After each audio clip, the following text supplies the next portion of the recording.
Olá, pessoal! Hoje nós estamos aqui com uma convidada muito importante, muito especial, que é a pastora Aline. Quero agradecer pelo convite. Eu sei que sua agenda é bem concorrida, mas obrigada por ter aceitado e acredito que vai ser edificante para nossas vidas.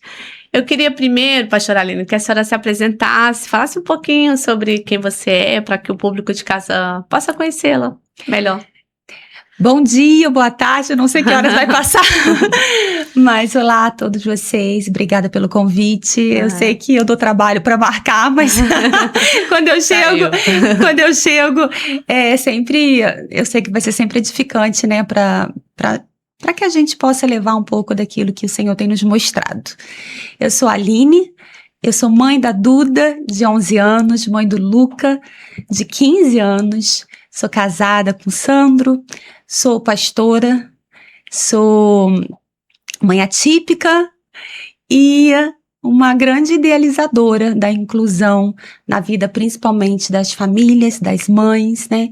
Tenho hoje um trabalho mais consolidado na inclusão na igreja e já percorri aí muitos estados, alguns países, levando a inclusão na igreja.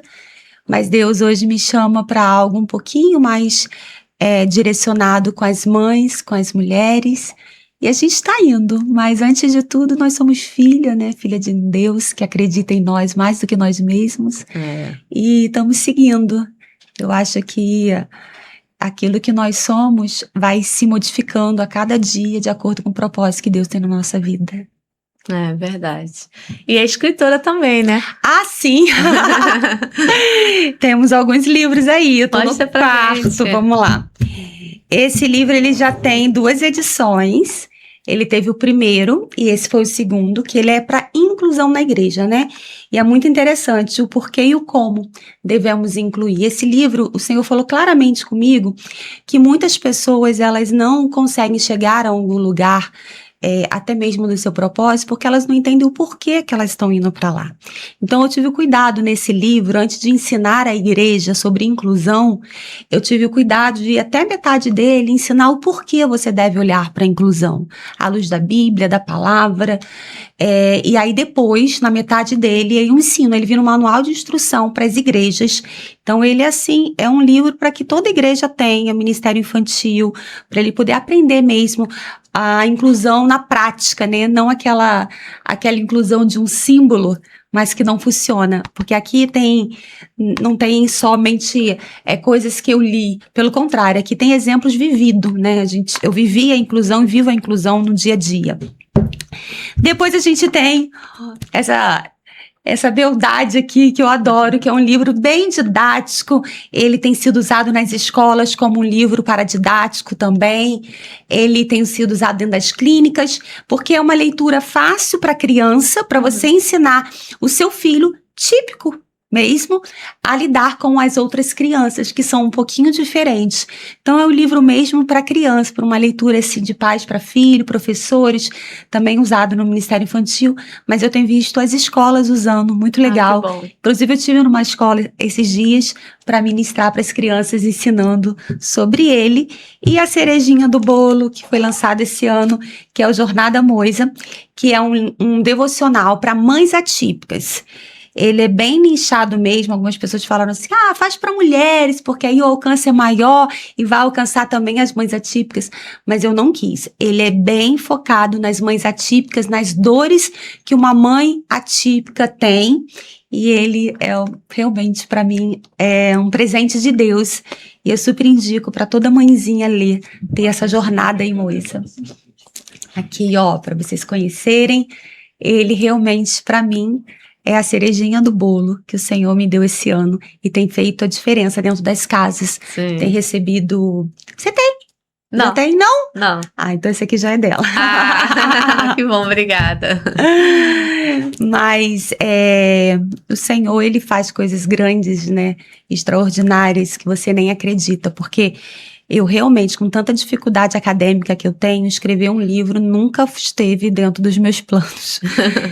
Quando saiu o primeiro eu nem acreditei, depois foi saindo e o Senhor vai te dando, né, na medida certa e calculada, como diz a sua palavra, aquilo que Ele precisa que você tenha para que o seu nome seja engrandecido. Você falou de formação acadêmica, qual é a sua formação acadêmica? Então, teologia e psicopedagogia, tá. Mas ambos para ministério mesmo, não atuo nem em nenhuma área assim fora, né? A minha família, o meu marido, enfim, a gente é do ramo empresarial, mas eu fiz uma dobradinha porque eu achei importante para a inclusão, então foi bem intencional. Para acrescentar, né? Que bom.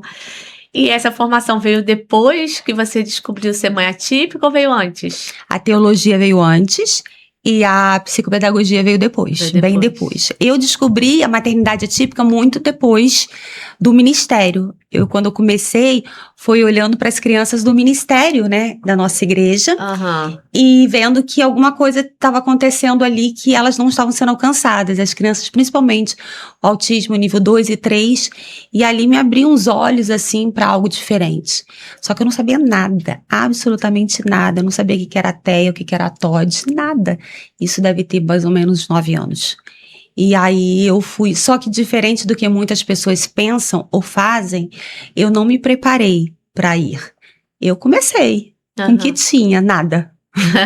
Só obediência, liderança e realmente a direção de Deus. E aí depois eu fui fazendo, hoje eu tenho muitos cursos na área, principalmente esses cursos soltos, mais profissionalizantes, assim, focados, né, em TDAH eu tenho alguns, em TOD, em autismo, vários cursos. E aí fiz a faculdade, que na verdade estou finalizando, para ter mais base para falar e para entender mesmo a cabecinha das crianças. Eu tenho muita preocupação com a parte acadêmica delas, então por isso escolhi a psicopedagogia, para poder ver mais essa parte mesmo, de ajudar os pais a entender até onde a gente pode ir, até onde não, até onde a escola está sendo um esforço irrelevante, né, para algumas crianças. Então, foi mesmo com foco ministerial. Entendi. Então, a senhora já era pastora e depois descobriu a mãe, né, atípica, e depois que começou a atuar na área do ministério. Não, começou a atuar no ministério e depois descobriu. Aí eu comecei a atuar com foco ministerial. As pessoas já me perguntavam, você é mãe atípica? Eu não. Não sabia. Não, eu já era, né? Mas não sabia. E eu falava, não sou, eu tô aqui por amor ao reino. Sempre me dizia essa frase, eu tô aqui por amor ao reino. Tem vários vídeos falando isso. Mas não, e aí daqui a pouquinho eu descobri que o Luca ele já apresentava, para não dizer que ele não tinha nada, ele já apresentava um TDAH desde, né, um déficit de atenção, só que eu nunca vi o TDAH como algo que impedisse ele de algo, então isso não era minha dor, então eu não me enquadrava numa mãe atípica, porque eu achava que o TDAH, ele era muita coisa ali do dia a dia, ia superar. Só era uma distração. Só era uma distração, então não dei muito ênfase. Até porque ele foi diagnosticado e eu fui diagnosticado junto com o TDAH. Então, eu falei, eu fui, ele vai, então...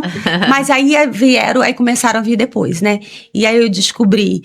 Aí ele também tinha síndrome de Tourette, que é uma comorbidade do TDAH, que são os tiques múltiplos, tá? O Tourette é diferente dos tiques. Você tem um toque, você tem um tique, não é isso. Quando você tem a síndrome de Tourette, é quando você tem muitos tiques juntos, e ele tem que ter também a parte sonora, fônica, então vem com barulhinho, e o Luca tinha muito, começou a desencadear muito. Entendi. E aí ele foi diagnosticado com a síndrome de Tourette. Depois de muito tempo, já com 12 anos, a gente descobriu que ele tinha uma síndrome genética, que é a síndrome de Klinefelter, que eu nunca tinha ouvido falar, e é um erro genético. Na hora da fecundação, ele entra um X a mais. E aí, esse X a mais, ele causa bastante questões, principalmente ele só é no menino, não dá em menina, e ele tem uma questão hormonal muito séria, né? Ele não produz, por exemplo, testosterona, isso para um homem é muito ruim, né? Não produzir testosterona, com isso vem esterilidade e vem várias outras questões. Dentro da Klinefelter, ele vem com um transtorno de humor, aí ele vem com autismo nível 1, e aí ele virou um combo de 5 ou 6 diagnósticos de uma hora para outra. E já foi cientificamente comprovado, ou você acha que essa alteração genética teve consequência em todas as outras atipicidades? Ou não? Ou você não vê relação com A isso? única, eu já perguntei isso para os médicos, e a única que não tem relação nenhuma, é extremamente isolado, é a síndrome de Tourette. Ah, é? É totalmente isolada. Se, por exemplo, se você for falar para uma pessoa mais técnica, se você for falar com o médico do Luca, ele vai falar que o Luca tem síndrome de Tourette e a síndrome de Klinefelter. Ele não vai falar autismo, não vai falar TDAH, ele não vai falar transtorno de humor, porque para ele tudo está dentro da Klinefelter. Entendi. Mas para os leigos a gente precisa abrir, principalmente para a escola, porque eles ainda não têm conhecimento. Então eles não vão conseguir tratar o Luca como precisa, principalmente na parte acadêmica, se eu chegar e falar que ele tem uma síndrome chamada Klinefelter. Eu preciso destrinchar ela como um TDAH, destrinchar ela com o autismo nível 1 e com o transtorno de humor. E ele faz reposição? É necessária Faz, essa reposição, já que ele não produz, né? Assim, ou a partir produz de pouco, 12 não sei, anos ele começou e ele ainda está tentando acertar na até quantidade. agora na quantidade. A gente ainda não conseguiu acertar algo ainda que seja, que faça diferença, assim, para ele. Então, de 3 em 3 meses ele toma 3 ml lá. Brabo para ele, porque dói. É porque, A injeção, primeiro que é muito, e segundo porque é oleosa. Ah, tá. E a gente tem até uma possibilidade de colocar o chip, mas o chip, a gente precisa acertar a dose primeiro, né? Entendi. E ele ainda não produz o necessário. Então, há outros fatores também que faz a produção, né? Um exemplo, esporte ajuda? Sim, Ele faz? muito. Porque sem saber que ele tinha autismo, a Klinefelter, o Luca tinha uma hipotonia muito grave. E aí, por conta disso, e como o Luca é muito grande, também por conta da Klinefelter, ele tem 1,90 m. E aí, ele era meio curvado, ele tinha hipotonia, então ele andava, ele caía com 7 anos, ele não conseguia, ele falava, mãe, eu não consigo correr. Ele corria, ele caía. Aham. A gente não sabia, mas já era a hipotonia. Então, ali ele já começou a fazer um fortalecimento, e aí eu já fui para que ele tivesse realmente uma vida regular de exercícios. Aham. Quando descobriu a Klinefelter, a gente viu que junto com a Klinefelter também tem outros riscos. Por exemplo, osteoporose, por conta do osso, ele tem câncer, pode ter câncer de mama, de testículo e vários outros. Então, o exercício físico pro Luca não é algo para estética, faz parte, Funcional, necessário. é como se fosse uma terapia, ele tem que fazer. Então, Ele gosta? Não. Eita. Não. Quer dizer, a pessoa gosta do esporte, né? Ele gosta de luta, então ele faz o Muay Thai, é a única coisa que ele gosta, então a gente conseguiu inserir, mas ele tem que malhar, ele tem que pegar peso. Ai, também não gosto. E aí ele não gosta, mas ele faz 3 vezes por semana, ele precisa pegar peso mesmo, por conta da musculatura, por causa dos ossos, então ele faz tanto a academia, né, lá com o personal, e ele faz a luta que ele gosta. E não dá mais pra fazer mais, porque tem terapia, tem tanta coisa, não cabe mais escola. Bem corrida, né? E a sua menina, ela é típica? Ou você já... Ou é atípica? Então, a Dudinha, eu quase não falo nela, né? Não dá tempo. O Luca toma todo o espaço. Mas a Dudinha também tem. Ela tem, até então, ela tem a dislexia e a descalculia, né? Dislexia, para você que não sabe, é a dificuldade na língua portuguesa e a descalculia, a dificuldade na matemática. Sabendo que ambos geralmente vêm com uma comorbidade, nós estamos avaliando agora da onde veio, se está isolado, se veio de um TDAH, que eu acredito que venha. Ela é bastante hiperativa, ela não é desatenta, mas ela é bastante hiperativa e ela está com bastante questões sensoriais. Entendi. Então a gente está pesquisando um pouco mais a fundo, ela vai fazer agora o neuropsicológico para a gente entender um pouco mais, mas fechado ela tem a descalculia e a dislexia. Entendi. Eu acredito, e sempre quando eu converso com uma mãe que tem TEA, né, TDAH, eu acredito que todas essas questões, isso aí não é cientificamente falando, falando, é uma crença minha, que todas essas questões são genéticas, e que vai chegar um momento que a medicina vai evoluir ao ponto de fazer um exemplo, síndrome de Down faz o cariótipo e detecta ali o cromossomo a mais. Assim como todas as outras atipicidades, eu acredito, vai chegar um momento que a medicina vai falar assim, faz esse exame e vai achar ali naquela questão do DNA alguma alteração. Eu acredito que todas essas questões sejam genéticas. É porque E- ainda tá, assim, É, a gente fala que é recente a nível de medicina, sim. né? Então, os diagnósticos estão se formando, existe muitas pesquisas. Mas eu acredito na parte genética. Eu acredito, deles. e mais do que eles descobrir, é conseguir fazer alguma coisa para que a gente consiga, né, não só descobrir, mas, por exemplo, a Klinefelter, mesmo que eu tivesse descoberto ela, que daria para descobrir se eu tivesse feito um exame genético, específico. teria, porque vai ver que ele tem 47 cromossomos e não 46. Aí, viu? Só que não adiantaria, porque o tratamento ele só começa na adolescência. Aí, Então, eu acho que no meu caso foi uma providência de Deus, assim. Eu fiquei 12 anos sem saber. ignorante, mas que não faria diferença na vida dele. Então, Entendi. foi bom. Isso é muito importante, sabe por quê, Aline? Eu costumo dizer que Deus é perfeito, né? Então ele sabe o momento certo de todas as coisas. Esse período que você não sabia era um período que você não tinha que saber. E isso aconteceu comigo também na gravidez, porque a Manu eu só descobri ao nascer. E aí eu falava assim, e foi um dos meus questionamentos com Deus, né? Eu falei assim, meu Deus, mas por que você não me falou antes? Você me mostrou um sonho, eu vi a Manu, por que no sonho eu não vi que a Manu tinha sido vítima, né? E eu fiz esse questionamento com Deus, e assim, Deus é tão perfeito que ele sabia que na gravidez eu não suportaria. Por quê? Porque a minha ignorância era tão grande nesse assunto que eu ia ver com outros olhos. Sim. Gente, eu acho que ia ter consequências na minha gravidez toda. Por quê? A mulher fica uma bomba de hormônio, né? Sim. A gente fica muito sensível na gravidez. E descobrir uma atipicidade naquela época, hoje não. Hoje é outro olhar, é outro conhecimento. Mas naquela época me causaria muitos transtornos na gravidez. Então Deus foi tão bom que Ele me preservou no momento da gravidez e eu só descobri quando ela nasceu. Na verdade, só diagnostiquei mesmo 3 meses depois. Perfeito. E a mesma coisa foi com você. Perfeito. Deus permitiu esse período. Eu tenho certeza que se você parar para analisar, foram 12, né? 12 anos. Sim. Esses 12 anos, tudo que Deus foi fazendo, tudo que Deus foi construindo em você, tudo que Ele foi permitindo você ver, foi para que no momento certo, depois de 12 anos, você descobrisse e tivesse um outro posicionamento, uma outra postura, uma outra estrutura.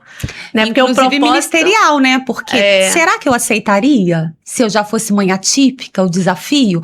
Ou eu falaria, correr, né? ou eu falaria, eu já tenho meus problemas, por que eu vou agora entrar num algo que eu nem sei lidar direito? É verdade, até isso. Então, assim, eu acho que ele me preparou. E foi bem interessante essa parte, porque eu lembro que quando eu levei o Luca no médico, no Dr. Fernando, que é um ebiatra, é um médico especializado em adolescente, ele, quando olhou pro Luca, ele falou assim, já foi feito um exame genético nele? Aí eu, não. Aí ele, então vamos fazer. E você volte aqui depois com esse exame. Aí, viu? Só que o exame demorava 1 mês e meio. E aí, eu tinha uma agenda em New Jersey. E eu fui com o coração apertado para essa agenda. Eu fiz. E eu lembro que era uma agenda onde que eu ministrei de segunda a domingo lá, uma semana inteira. Domingo eu faria uma ministração para a igreja inteira e na segunda eu iria embora. Uhum. E quando eu estava sentada, sabe aquela liturgia do culto que faz a parte da oferta, depois ora e chama o preletor? Sim. Naquela hora eu sentada, eu abri o meu e-mail. Aí viu o resultado. E eu estava escrito assim, exame do Lucas chegou. Antes do meu marido dar um tapa na minha mão e falar, não olha isso, eu apertei. Eita. E eu não vi muita coisa, eu só vi Luca, 12 anos, 47 cromossomos, só vi isso. Foi igual a mim, bem parecido, eu vi dirigindo também. Abri dirigindo, aí eu vi lá o... E aí, foram os 10 segundos mais difíceis da minha vida. Por quê? Porque eu só escutei assim, pastora Aline Santos do Brasil, por favor, é a sua vez. E eu querendo olhar, e eu muito rápido, minha cabeça, 47 cromossomos, eu só conheço a síndrome de Down, ele não tem, o que ele tem? E eu fiquei... E aí eu lembro que foi tudo muito rápido, né? Mas são assim, flashes que vêm, e eu lembro do Senhor me levando ao Pegadas na Areia, aquele poema antigo, sim, e falando, eu te carreguei no colo até aqui. Cada gabinete, cada mãezinha que se atendeu, era uma matéria da faculdade que hoje você está preparada para enfrentar. E eu subi, ministrei, muito emocionada, voltei pro Brasil. E aí, quando eu cheguei na mesa do Dr. Fernando, eu falei, que é isso? E aí ele falou, era o que eu imaginava, porque você não consegue ver, mas eu olhando pro Luca, eu já vejo uma estrutura Klinefelter, braço mais longo, mãozinha desproporcional, tal, que aos olhos nossos, assim, Passa despercebida, né? mas ele tem um tronco maior, e aí ele foi mostrando, e aí eu fui prestando atenção naquilo, e aí eu lembro que quando o doutor Fernando falou assim, e eu tenho uma coisa mais delicada para falar, porque como você é cristã, talvez isso seja um pouquinho mais complicado para você, mas até então ele é estéril e tal, e nessa hora eu chorei muito. E aí eu lembro que eu ficava chorando, e o doutor Fernando falou assim, mas por que você chora tanto? Eu falei assim, porque eu poderia ter visto antes, talvez feito alguma coisa pro meu filho. Eu já estudo isso há tanto tempo, por que eu não vi, esperei tanto pra saber? E ele falou assim, mas ele tá com quantos anos? Eu falei, com 12. Ele, mas você veio na hora exata, não poderia fazer nada antes.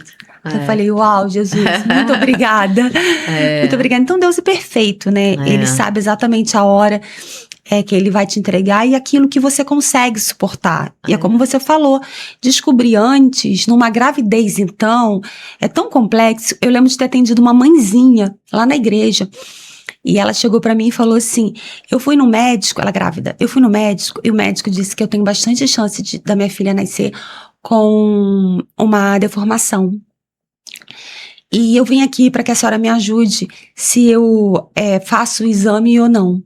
Que eu tenho chance de fazer o exame ou não. Uhum. Aí eu falei assim, e se fizer o exame e for? O que você pode fazer pra ajudar sua filha? Aí ela, nada. Eu falei, então pra quê? Pra quê? Você vai ter que querer ou ficar com a dúvida ou com a certeza. Vai depender de você. E eu lembro que ela chegou em casa, conversou com o marido dela, ela voltou, nós preferimos ficar com a dúvida e não vamos fazer. Enfim, porque é muito difícil numa gravidez. Gravidez é bem sensível. É muito sensível, e você descobrir que seu filho vai nascer e você vai criar tanta história na sua cabeça. A síndrome de Down vai virar uma coisa tão maior do que ela é. Não que seja fácil, não é. Mas ela vai virar uma coisa tão maior, né? Então, assim, Deus é perfeito. Por isso que eu disse, descobrir que é genético, eu acho que é o caminho. Mas que o Senhor também traga a solução, né? Que a gente possa tomar uma vacina ou entrar com alguma intervenção que vá ajudar essa criança. Porque só descobrir também é uma angústia, né? Mas aí quando você sabe a causa, é mais fácil achar uma solução ou acompanhamento, né? Ou coisas que venham facilitar, né? Preparar, né? Tão difícil tudo, né? Mas Deus tem propósito em tudo, né? Tudo ele tem um propósito. Qual é o nome dele que você falou? Luca. O Luca. Luca. Deus tem um propósito na vida do Luca, tem um propósito na filha da Duda, né? E eu tenho certeza que a gente entra na fase dos questionamentos, e quando eu entrei na fase do questionamento, o meu questionamento durou só 3 meses, que foi o tempo do cariótipo. Depois que ele veio, eu falei, então tá bom, é isso, vamos encarar. Mas esse período do questionamento era uma das coisas que acredito que você tenha passado por isso, né? Por quê? Pra quê? De que forma? Né? E eu lembro que no finalzinho, eu também queria que você contasse um pouquinho também, mas no meu final eu falei assim, Deus falou assim, eu quis que a Manu viesse dessa forma. E é dessa forma que eu vou usá-la. Quando Deus falou isso, né, acabou as dúvidas, perguntas, eu falei, então tá bom, Senhor, vamos embora. E com você, como é que Engraçado foi? que eu tive muitos questionamentos antes, porque eu não entendi o porquê que ele me deu uma missão se eu não tinha nada a ver com isso. Pra que eu ia falar de inclusão se eu não tinha aquela dor? Que você já servia na inclusão. Isso, eu já tava palestrando, e eu era muito questionada, que era mãe típica, e eu sentia alguns olhares, tipo assim, você tá falando de algo que você nem sente a dor. E uma vez eu lembro de estar ministrando pra uma conferência de mulheres, e eu tava falando sobre dor. E aí eu destrinchei em vários tipos de dor e eu ia colocar a dor atípica ali também dentro. E eu tava ministrando e eu lembro que era assim, sei lá, umas 2.000 mulheres. E Deus, quando eu olhei de alguma forma para aquelas mulheres, Deus falou assim, ele veio com a resposta. Ele veio e falou assim, tá vendo? Se fosse uma mãe atípica, o mérito seria para a dor dela. Se fosse uma profissional, como você já questionou, o mérito iria para o diploma dela. Mas como é você que nada tem para oferecer, o mérito é todo meu. E aí eu entendi que tinha uma missão por trás daquilo, que era muito maior do que uma dor que pudesse vir depois, né? Quando veio, claro que eu passei pela parte do luto, mas não durou muito também não. Porque eu já tinha muito entendimento, eu já tinha vivido muitas dores com outras mães, eu já tinha confortado muitas mães, e eu de alguma forma, eu não sei se faz sentido, mas de alguma forma eu senti que a maternidade atípica, ela estava vindo para me trazer um pouco mais de fortalecimento no ministério com as mães. Que eu precisava também entender um pouquinho mais como a maternidade atípica funcionava, que estava muito no superficial. Então eu vejo a minha maternidade como uma missão também, e talvez Deus vá até mudar o cenário do Luca, uma vez que eu já entendi o que é para fazer. É como se ele usasse o Luca para mexer muito comigo, sabe? Porque é a parte que mais mexe com a gente. São os nossos E para me filhos. colocar um lugar que talvez eu não conseguisse chegar sem essa dor. Então, eu creio muito no milagre aí do Luca. Amém. De ele ser um profissional, de ele conseguir, sabe, casar, Amém. ter filhos, por que não? Sim. Então, vamos ver, tá na mão do Senhor. Mas eu tô preparada para viver o que tem que ser vivido, né? Dentro do propósito que Deus tem pra minha família, não é só pra mim. Pra minha família, o propósito, ele acaba, né, englobando toda a família junto. E outras pessoas, né? Sim. O maior exemplo agora é o Jornada Moça, na comunidade. Fala aí um pouquinho como é que surgiu essa comunidade que Pois é. E a gente agora tem uma comunidade, Jornada Moça, que eu acabava tendo muita procura de mães na internet que não são da nossa igreja. E eu acabava não tendo como cuidar dessas mães, porque eu estava bem focada nas mães que estavam junto com a gente ali na igreja. Sim. Então, o Jornada Moisa, que é uma comunidade para mães atípicas, ele abriu um pouco esse leque. Então, hoje tem mãezinha lá de fora do país, tem mãezinha de outros estados, e a gente juntas ali, a gente pode caminhar, segurando a mão uma das outras, né? Então, a gente tem encontros mensais, online, presencial. Quando dá, ela entra. Ontem a gente teve um momento tão lindo. Menina, eu coloquei pra despertar. Foi? E não conseguiu? Não consegui, fui fazer outra coisa quando eu vi, passou. Ontem a gente teve um tempinho pequeno, 40 minutos. Passou um pouquinho, foi 40 minutos. Mas o tempo tão precioso, não conversamos, não trocamos, foi só oração e clamor. Pelos nossos filhos, pelas famílias, saúde financeira, emocional de cada casa. Mas foi muito, muito precioso. E a comunidade é isso. É um tempo pra gente entender as possibilidades que Deus tem para cada uma de nós, fortalecer umas às outras. Outro dia uma mãezinha colocou que estava passando um momento difícil na comunidade, e aí quando eu fui ver, já tinha uma outra mãe ajudando ela no privado, e eu fiquei tão feliz, porque é justamente isso, não é sobre eu sou ali uma intermediadora, né? Alguém ali para intermediar esses vínculos, essa unidade entre elas. E tem sido muito prazeroso mesmo. É algo que está queimando no meu coração, é a comunidade. Eu tenho duas perguntas. Por que moça? E se você consegue dar conta de cuidar. Eu acho cuidar tão difícil. Tão difícil. Eu tive aqui com o pastor Anderson, né? Eu falei, pastor Anderson, Deus usa, a gente... né, leva o evangelho, aceita Jesus, vai pra célula tal, porque eu não consigo cuidar, que eu não dou conta. Então, o que eu acabo fazendo? As pessoas que a gente consegue, né, pela graça de Deus, fazer conhecer Jesus, aceitar Jesus, a gente direciona pra uma célula, porque na célula eu sei que a pessoa vai ser cuidada.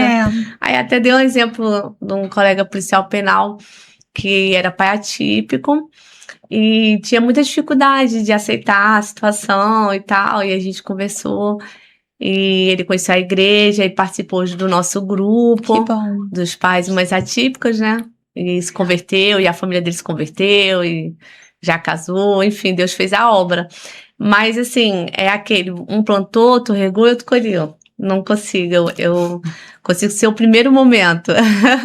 Não consigo acompanhar, pastora, porque eu tenho tanta demanda. Como é que você dá conta? Tu faz isso, esse acompanhamento? Como é que funciona? Vou responder primeiro porque Jornada Moisa, né? Jornada é uma caminhada, né? O nome já diz. O Moisa, você não vai achar ele no calendário. É uma expressão usada para dar sentido a algumas missões, visão, mas ela foi uma palavra inventada. Ah, é? É uma palavra inventada. É diferente. Não por mim, mas ela está encaixada em vários sentidos.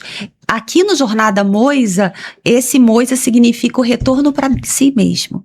Então, Jornada Moisa, um retorno na caminhada, né? Você está caminhando, então é você retornar para você.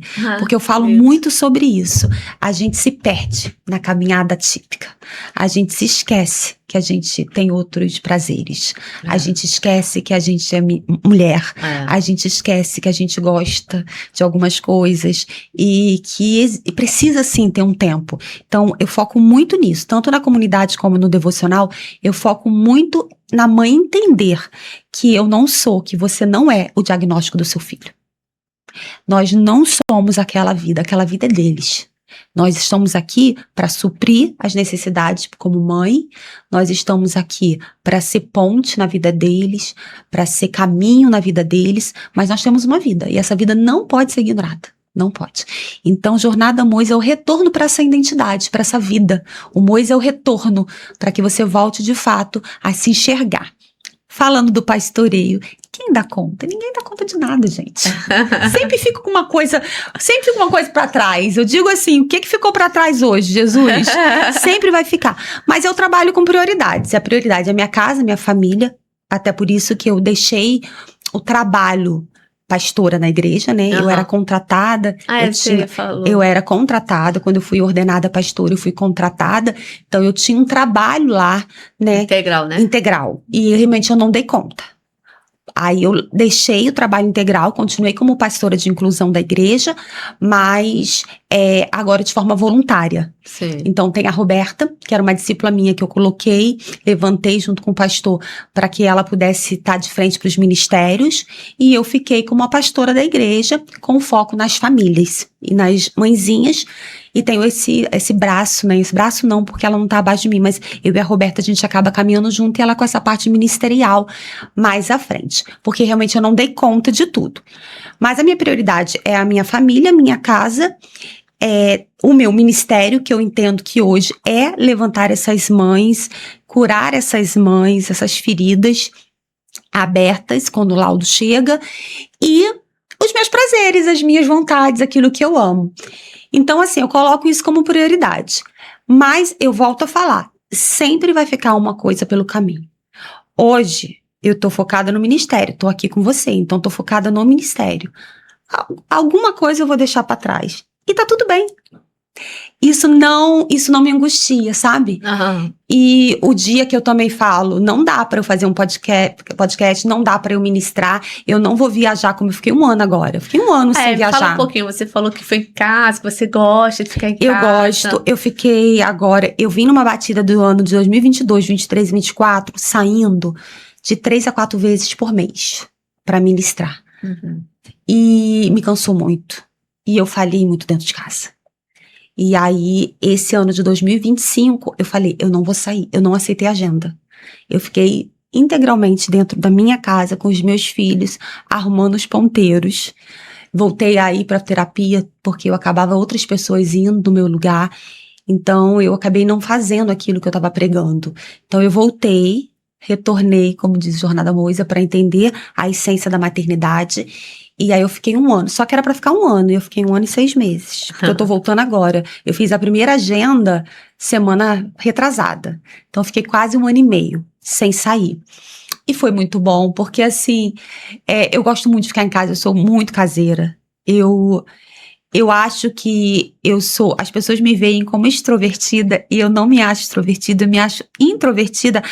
Mas ela se comunica, porque não tem a ver com comunicação, tá? Você pode se comunicar, eu me comunico bem, eu sei, mas quando eu saio disso daqui, eu preciso ficar reclusa. Reclusa. Eu não sou aquela pastora que sai de uma ministração para uma pizzaria cheia de gente. Eu saio, geralmente eu tenho que correr para casa para me reabastecer. É. Eu não sou dos muitos, eu sou dos pouquíssimos. E eu amo sair sozinha, eu amo tomar café sozinha, eu almoço sozinha, eu vou para cinema sozinha. É mesmo? Eu me reabasteço de mim mesma. Então, e isso é bem diferente, porque todo mundo me vê como extrovertida, como alguém falante e tal. Mas eu vejo tanto Deus, porque realmente é uma missão para mim. Estar aqui, pregar para muita gente é uma missão. E eu vejo isso pelo pós, quando termina. Eu vejo que eu saio muito esgotada. E eu lembro do ano passado, não sei se você estava no Chá das Mães do ano passado. Tava. Eu vou em todos. Esse ano é dia 30, gente, é muito bom esse Chá das Mães. É ótimo. E eu lembro que eu saí, parecia que tinha passado um caminhão dentro de mim. Lá eu não senti, mas quando eu saí, parecia que eu tinha sido sugada ao extremo. E eu lembro que meu marido falou, eu fui almoçar e eu não aguentava. Eu tava ali, e ele, o que houve? Eu falei assim, eu estou muito esgotada, eu preciso ficar sozinha. Aí ele falou assim, bom, tem jogo do Vasco, se você quiser eu levo todo mundo. Eu falei, leve, em nome de Jesus, pode levar. Eu lembro que ele levou todo mundo pro jogo do Vasco, e eu fui fazer uma massagem. E a mulher falou, meu Deus, você tá muito tenso. Eu falei, pois é, porque toda vez que eu tô em ambiente onde que eu entrego muito, depois parece que eu fico assim, sabe, muito esgotada e eu preciso de um tempo pra mim. Então, falando nesse tempo pra mim, que é algo assim, que eu preciso.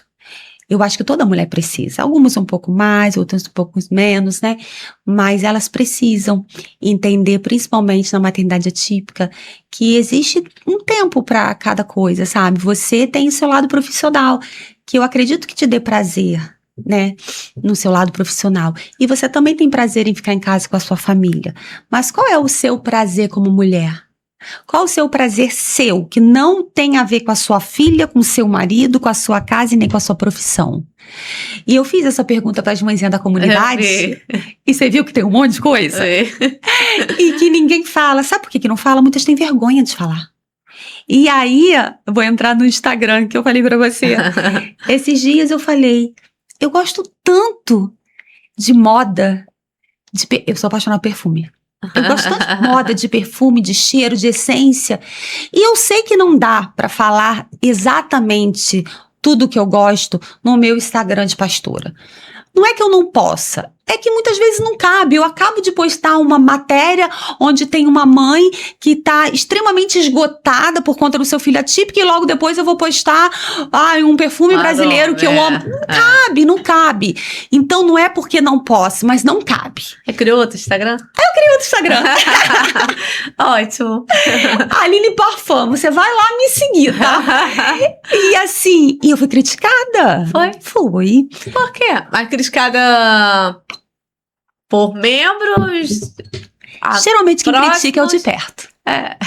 Geralmente é o de perto. Mas por quê? Então, de forma muito sutil. Nossa, mas como você vai dar conta? Então é leve o que você tá vivendo, né? Gente. E não é que eu não vá dar conta, é porque assim, me dá prazer. E são chamados diferentes.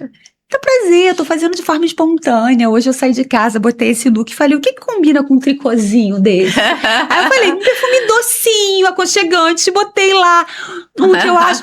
E eu gosto disso, eu gosto de moda, eu gosto de... Eu sei. E uma coisa não tem a ver com a outra, só que o que eu percebo?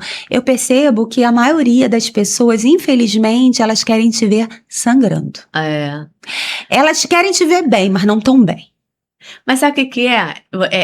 Principalmente esse público da questão da mãe atípica, o que eu vejo muito, e você pode, assim, de boa, a gente... Depois, se não quiser, a gente corta. Mas, assim, sendo bem sincera, eu vejo muito a questão da vitimização. Eu não sei se você consegue perceber isso. Mas, assim, gente, Deus tem um propósito em tudo. Nossos filhos são um propósito. Eu não posso morrer por isso, né? Então, assim, muita gente, às vezes, quando fala assim, a dor de ser mãe atípica, não sei o quê, eu vejo diferente, porque, de verdade, assim, eu não sinto essa dor. Eu falo que a Manu é a melhor coisa do mundo que me aconteceu. Até brinquei aqui com a Cecília, a gente falou sobre isso um pouco. Eu falei, Cecília, de verdade, se você fosse voltar ao tempo e Deus perguntasse pra você, se você queria que sua filha fosse atípica ou não, você ia querer? E eu falei pra ela, eu falo de verdade mesmo, Deus é minha testemunha. Eu gostaria da Manu e queria ela da mesma forma que ela é hoje. Mas e a Cecília respondeu o quê? Ela falou que tinha medo da Gabi sofrer. Ela falou que ela ama a filha dela, mas que ela, de repente, não queria que ela tivesse o diagnóstico pelo sofrimento. Aí eu até conversei com ela, falei assim, a Manu é tão feliz. Mas é onde a gente tem que entender. A Manu é tão feliz, ela fez dessa forma. E eu amo, assim, sabe? Eu não carrego dor por a Manu ter síndrome de Down. Não carrego, de verdade, não carrego. Então, eu amo ser mãe da Manu, eu amo o que ela me trouxe, a essência, a visão de mundo que ela me trouxe. Gente, eu nunca ia olhar pra esse público se eu não tivesse uma filha típica. Eu não iria. Deus sabe. Eu não iria. É verdadeiro, isso é Sim. muito verdadeiro. E eu lembro que uma vez a gente estava fazendo uma lei complementar lá da Polícia Penal na Alerj, e a gente conseguiu colocar um adicional de pessoa com deficiência para o servidor público. E teve pessoas que falaram assim, mas ela só colocou porque ela é mãe atípica. Uhum. Tipo assim, só pensou na filha dela. E olha como inimiga é suja, eu fiquei com aquela remorso. Então eu falei assim, gente, será que eu só pensei porque eu sou... Só porque eu tenho a Manu, senão eu nunca teria colocado? É verdade. E qual o problema que isso seja verdade? Se eu tô naquele espaço e eu posso ser a voz daquelas mães que precisam daquele direito, e Deus me permitiu que eu tivesse uma filha típica e é pra isso que ele me chamou, eu vou brigar sim por esse direito. Hoje eu tenho isso muito bem definido. Mas quando a pessoa me falou, isso foi uma afronta pra mim. E aí eu falei, é verdade, eu só falei da pessoa típica porque eu tenho uma filha típica. Porque você só sabe o que a pessoa passa, quais são as necessidades, quais são as demandas, porque você é mãe atípica. Sim. Então, eu nunca teria um olhar para uma pessoa com deficiência da forma que eu vejo hoje se eu não tivesse a Manu. Não teria. Eu uso o exemplo de que, você já deve ter me ouvido falar, eu sempre falo lá pros paizinhos que dor não se mede. Diagnóstico também não. Você é mãe da Manu e vamos voltar um pouquinho na época que você sentiu ali um luto, a dor. Aquela era só dor e ponto. A minha com o Luke é outra, da Cecília é outra. E não existe a da Cecília mais, a sua é menos, porque é mais leve. Não existe. Dor não se mede. Porém, eu uso o exemplo da mãe caminhando no sol. Eu e você caminhando no sol, nós estamos ali, cada um com a sua demanda. Sendo que uma tá com 1 quilo, com 5 quilos, 10 quilos de arroz na mão, caminhando no sol. E a outra não. Teoricamente, as duas estão na mesma caminhada, mas para ela fica mais pesado. Para Cecília fica mais pesado. Para a mãe de um autista nível 3 fica mais pesado do que para mim e para você. Não é que a dor dela seja maior que a minha e que a sua, mas é mais desafiador. É mais desafiador, por isso que parece que a dor dela é maior. Você pega uns vídeos meus lá que eu posto, você vê uma criança quebrando tudo, um autista nível 3 de 16 anos batendo nos pais. É diferente da Manu, é diferente do Luca. Então eu digo que a dor não se mede, a caminhada é a mesma, mas cada uma com um peso diferente, entende? Então talvez para essas mães seja mais desafiador do que para mim e para você. Outra diferença entre eu e você e talvez uma mãe assim. E eu vou falar e posso ser criticado ou não, mas a rede de apoio. Sim, com certeza. Eu tenho rede de apoio. Eu tô aqui e tem uma pessoa na minha casa. A maioria não tem. Então, para ela fica mais pesado que para mim fica. Então, é uma questão de... Eu entendo assim, eu não entendo como dores diferentes, nem como mais, nem menos. Mas eu tenho um olhar mais sensível para essas mães que a gente vê que para ela é um desafio maior. Então, talvez é nesse lugar que elas se vejam, que não deixa de ser, muitas vezes... acaba sendo um vitimismo, e eu tento tirar elas, no meu trabalho com essas mães, eu tento tirar elas desse lugar, porque não é bom pra elas. Porque a pessoa fica ali sobrecarregada a vida inteira, sufocada a vida inteira com aquele diagnóstico e acabou a vida. Mas você entende que o quilo dela tá mais pesado do que o meu e o seu, ela tá caminhando no sol junto com a gente, é a mesma caminhada, mas ela tá ali com seus 10 quilos na mão, e é diferente. Então eu consigo ver desta forma, e aí eu tenho uma empatia maior por essas mães nesse sentido, né? E isso também a gente tem que tomar muito cuidado. Eu tentei, e eu confesso aqui pra vocês, muitas vezes me encaixar para ser aceita no meio dessas mães. Tentar, de alguma forma, parecer Igual, que eu também... Né? Carregava o mesmo peso. Porque eu ficava, nossa, mas eu tenho rede de apoio. Eu não preciso trabalhar. Como é que eu vou ser vista por elas? Uhum. Eu gosto de perfume. Eu tenho perfume importado. E tem mãe que não tem nenhum brasileiro. Como é que eu sou vista por ela? Será que ela vai querer ser pastoreada por mim? Vai entrar na comunidade de uma mãe atípica que tem tanto? Se eu tenho tão pouco? Isso foi um problema muito sério pra mim. Foi. E eu comecei a tentar me encaixar. Comecei a tentar mostrar uma mãe mais humilde, mais simples. É porque são perfis diferentes. Mas isso demorou pra entrar na minha cabeça. Que não é sobre o que eu tenho ou deixo de ter. É sobre a causa que eu carrego. Né? E elas precisam enxergar isso. Eu não preciso ser como elas. Eu preciso entender o que elas vivem e ter empatia por elas. Sim. Entender a dor delas. E o Insta de perfume, ele querendo ou não, ele traz isso. É a Aline. É a Aline... É longe da maternidade atípica, é a Aline mulher, né? A Aline que gosta de coisas diferentes. E por que não uma mãezinha dessa também se encontrar lá? Sabe? Se encontrar, cara, que legal, olha, ela se veste, olha o que ela coloca, olha o perfume que ela usa. E eu tô tendo bastante cuidado de colocar, por exemplo, perfumaria brasileira. As pessoas não conhecem perfumaria brasileira. Elas acham que luxo é você ter um perfume caro. Importado. De R$1.000. E nem sempre. Tem várias marcas como a Vatim, como Granado, como Natura, que hoje tem uma perfumaria de alto nível, só que um precinho baixo, que cabe no bolso da maioria. Então eu tô trazendo esse olhar também, sabe? E eu acho isso muito legal. E eu não vou me anular mais. Isso é muito bom. Não vou me anular. Essa é a sua essência. Quer ver um exemplo? Eu acho você super fashion, né? Porque a apaixonada gosta de se maquiar, fazer uns looks. Gente, eu não tenho nada disso. Então, assim, é perfil. Eu falo que eu fui aprender me maquiar. Tipo assim, você tem que se maquiar.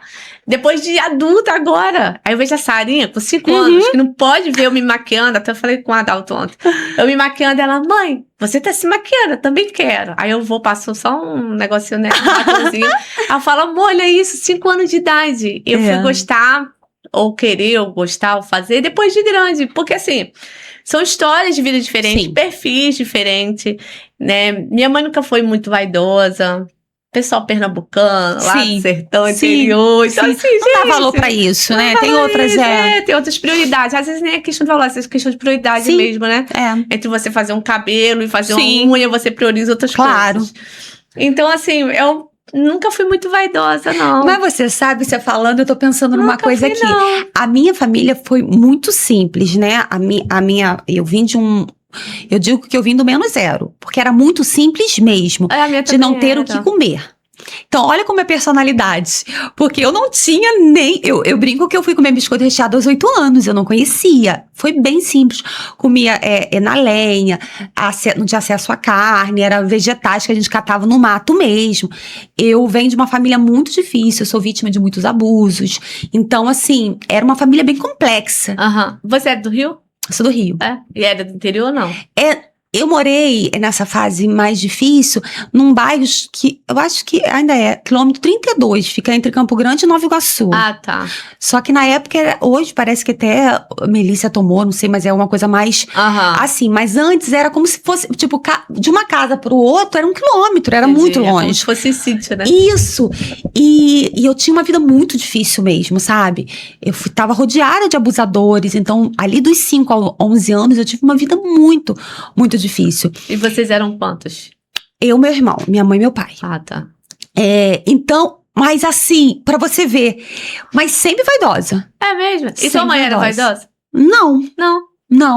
Mas engraçado, né? Minha mãe sempre não era... Eu lembro aqui, eu tentando cortar um shortinho pra ele ficar melhor e mais bonitinho. Mesmo? Menina, nunca foi. Mas eu demorei muito pra ter alguma coisa. Eu digo que eu acho mesmo que eu só vim ter, assim, uma coisinha melhor depois de casada, porque demorou muito mesmo. Às vezes é por isso também, né? Não? Teve tanta falta disso que agora você... Eu vou confessar uma coisa bem feia. Você sabe que eu casei e não vou entrar nesse assunto que é outro testemunho, mas meu marido realmente, ele é o meu resgatador aqui na Terra, é o presente de Deus. E eu lembro que quando eu casei e a gente casou e começou a crescer junto, ele não tinha, tinha muito mais do que eu, porque eu não tinha nada. Mas ele não era rico, nada disso, não. Mas eu lembro que depois que a gente foi crescendo junto, aí a empresa foi crescendo junto, tal, ele é um do mercado imobiliário. E eu lembro que quando cresceu e eu tinha, posso dizer assim, dinheiro para comprar as coisas, eu tinha tanta necessidade de comprar, tanta de ter alguma coisa, porque eu tenho cenas assim na minha cabeça, tipo de ir no Barra Shop pela primeira vez e ter que decidir se eu comprava uma água, porque eu fui entregar currículo, ou se eu pegava van para ir para casa, de olhar aquelas lojas e não poder comprar absolutamente nada, que eu lembro como se fosse hoje. Eu peguei o cartão. Eu fui lá, lembra que tinha FINAC? FINAC não. É FINAC, tinha uma FINAC no final do Barra Shop. Aquela que FINAC tinha livros e tal. Era de uma ponta. A FINAC era muito grande, uma ponta. A outra, né? Eu lembro que eu parei na FINAC e falei, eu vou daqui até o final. Comprando tudo que eu quiser. E eu fiz isso. Que ótimo! Foi libertador. Toda a vida, mas foi libertador, nunca mais eu fiz isso. Mas era como se eu pudesse, era porque eu precisava falar, talvez pro dinheiro, assim, que agora eu posso. Porque era tanta escassez, era muita escassez. Não, foi libertador. Era muita escassez e eu precisava daquilo. Eu acho que tem muito, né, eu, por exemplo, com comida, gente. Pode falar, meu marido pode falar assim, ó, agora segura a onda aí, ó, não compra nada esse mês, tal. Eu aceito de boa. Mas não me fala que eu não posso comprar comida. Porque eu acho que por conta da escassez, o que eu vejo de comida, se eu quiser, eu tenho que comer aquilo. Eu tenho que comer aquilo. A minha casa tem que ter comida. Mas eu acho que tem muito a ver com a escassez, né? De você falar, não, agora eu não passo mais por isso. Mas histórica, é repertório de vida, né? Olha, eu sou todo jeito, Aline. Porque eu ando com a mesma bolsa pra tudo que é lugar. Tudo sério, tá ali. É azul, vai ficar azul, meu irmão. Tá tudo dentro da bolsa. É bom que eu não preciso trocar. Eu troco de bolsa todo dia. Aí, eu não preciso trocar porque tá tudo ali. Eu jogo no carro. Meu carro é a segunda casa. Eu jogo no carro, tudo no carro. Aí, um exemplo. Às vezes eu boto um blazer, alguma coisa que eu tenho que meter alguma reunião de emergência. E não tava prevenido. Aí eu ponho um blazer lá no carro, deixo ele pendurado. Às vezes lá na associação deixo o outro. E assim, é uma loucura. Sapato, agora que eu fui começar a trocar, eu falei assim, vou comprar uns pouquinhos de sapato, porque tá sempre o mesmo sapato. Mas nunca fui assim de... Passo meses e meses, assim, tem mulher que tem necessidade, né? Deve ser você, de comprar bolsa, sapatos. E isso não... E perfume, você gosta? Super bem, não me incomoda. Uso mesmo perfume a vida inteira. Tô lá e uso até acabar. Tá acabando, eu troco. Você vê, então assim, é perfil, né? Perfil. Cada um tem um... O importante é ser feliz. Cada um tem eu acho que Mas que bom essa sua questão aí do perfume. Eu acho que o importante é isso. É você não se privar pelo que os outros vão pensar. Né? Eu gosto, então eu falo, você não gosta, tá tudo bem, também não vai passar a usar e fazer pra ser o que não é. É a gente entender quem nós somos ali, né? E ser feliz naquilo.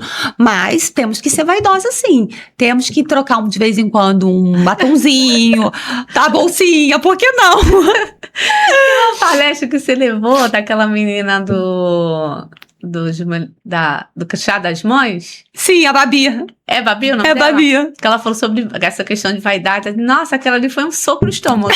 Ela falou do blush, lembra? Falou. Eu falei, gente, é mesmo, né? Vamos acordar. E quando eu tive a Manu, eu já não era, né? E aí, quando eu tive a Manu, acho que eu fiquei, gente, acho que nesse período assim de... Nem se olhar direito, acho que eu fiquei uns 5 anos, sabia? Eu acredito. Eu acho que eu fiquei uns 5 anos só focando assim, Manu, terapia, vai de qualquer jeito, e até recomeçar, eu acho que eu demorei uns 5 anos, assim, como fazer as coisas mesmo de mulher, né? É porque já não era importante pra você, já não era uma coisa que te chamava atenção. Então, eu que chamava atenção, eu fiquei um momento... Tu ficou também um tempinho? Fiquei, querendo ficar de pijama em casa, e me maquiar pra quê? Tipo... Você ficava tentando encontrar estratégia. O que eu faço pra melhorar a vida do Luca? Como se tivesse tudo nas nossas mãos e não tá. Não tá. Teve um período, até eu queria falar sobre isso, e você falou que cada um carrega um peso diferente, né? A gente que é servidor público tem essa questão da licença, né? Quando a Manu nasceu, eu fiquei 2 anos de licença, cuidando dela. E eu acho que isso foi muito importante, sabia? Sabe por quê? Porque hoje eu não me cobro. Porque eu vejo muitas vezes, eu até falo isso para ter amigas que estão descobrindo o diagnóstico agora que é servidora pública e eu falo, tire a licença. Se você pode tirar, tire a licença. Porque é um momento que você vai voltar os olhos pro teu filho. Sim. Você vai se dedicar, você vai dar seu máximo e você vai falar assim, pronto, agora já tá tudo no lugar, então agora é só caminhar. Né? Porque um exemplo, quando a Manu nasceu, desde 3 meses, a gente fazia terapia, tudo que era terapia. Sim. E aí chegou um momento que eu falei assim, gente, a Manu vai precisar de terapia a vida inteira. E eu vou viver a vida inteira fazendo 10 mil terapias? Não, me recuso a isso. Só que eu precisei daquele tempo ali, 2 anos, só cuidando dela, atenção total pra ela, pra depois seguir. Sim. E hoje eu faço tudo que tem que fazer, né? Sim. Enfim, tô lá na associação, sou policial, tem a questão política, tem a questão de milhões de coisas, mas eu sei que ela tá caminhando, ela tá fazendo a terapia dela, né? Tem a questão do plano também, que o plano embarreirou e a gente entrou com liminar para poder fazer aqui, é um outro desafio de mãe atípica, né? Os planos rescindem unilateralmente, aí você ganha a decisão liminar para cumprir a terapia, o plano não quer cobrir mesmo com a decisão de liminar, aí a gente tá na questão da penhora agora para poder a Manu voltar a fazer as terapias que ela precisa. Mas assim, eu sei que vai chegar a hora que ela vai voltar a fazer e vai ficar tudo bem. Mas esse tempo... Mas só o servidor tem esse tempo, né? Então, aí acaba sendo um diferenciado, né? Os outros não tem. Porque você tem até 2 anos de licença pra cuidar do cônjuge, irmão, filho. Tem uma lei agora, eu não lembro, mas eu acho que eu ouvi falar alguma coisa que agora vai ter alguma coisa a ver com o tempo de descanso de qualquer maternidade atípica, mas eu acho que ainda, não sei se foi aprovado. Do servidor, ele tem redução de carga horária. Quem é mãe atípica ou pai atípico, ele pode pegar a redução de carga horária. Ao invés de 40 horas semanais, trabalha 20 horas semanais. Tanto o servidor federal, que é a 8.112, Sim. E tanto o estadual. Gente, isso tinha que ser para todo mundo. Todo mundo. Como é que uma mãe que precisa trabalhar com filho autista nível 3, vamos falar do extremo, sai para trabalhar 8 horas por dia? Ela não sai, né? Ela não sai. Aí o que acontece? Às vezes falta o básico para dentro de casa, porque só o marido não dá conta. Isso quando não é mãe solo. Isso que não é mãe solo, porque meu marido já foi. Já foi. Então, assim, a gente precisa brigar por isso. Precisa brigar por isso. Você, doutor Renato, as pessoas que são engajadas nessa causa que, né? Eles precisam brigar por isso, porque... Eu fico pensando, você vai ter que colocar o seu filho num colégio. Ele não suporta um colégio 8 horas, um nível 3. Não suporta. Muito tempo. Não suporta. Ele precisa ter o tempo de casa, família. E como que a mãe faz isso? Trabalhando 8 horas. É desafiador. São políticas públicas que têm que ser observadas, né? Você falou do doutor Renato, é o Renato de Paula, né? Ele é pré-candidato também? Sim. É estadual, né? Estadual. Então, foi bom você tocar nesse assunto, pastora Aline, porque a gente... Os outros temas que eu trouxe aqui, a gente falou muito sobre a questão da religião e política, né? Religião e política. Qual o posicionamento da igreja em relação à política.